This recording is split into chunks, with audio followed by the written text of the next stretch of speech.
This method can help answer key questions in the epigenomics field by demonstrating how to design and implement a sequencing-based tool to assess the impact of environmental factors on DNA methylation. The main advantage of this technique is that it can provide a more comprehensive and quantitative method to assess DNA methylation levels compared to array-based platforms. The implications of this technique extend toward identification of DNA methylation changes due to different types of physiological processes in any organism whose sequence data are available.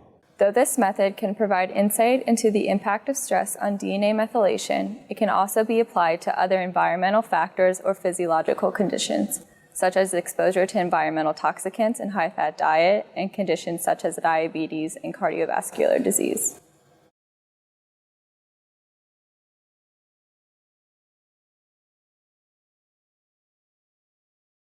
After shearing DNA and verifying the size via bioanalyzer, add 180 microliters of DNA-binding magnetic beads to each sample and incubate at room temperature for 5 minutes.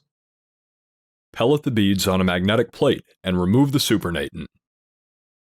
Resuspend the pellet in 200 microliters of 70% ethanol.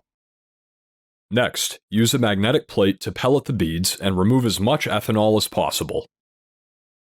Dry the beads in a heat block at 37 degrees Celsius for 3 to 5 minutes. Then, resuspend the pellet in 44 microliters of nuclease-free water, and collect approximately 42 microliters of the supernatant.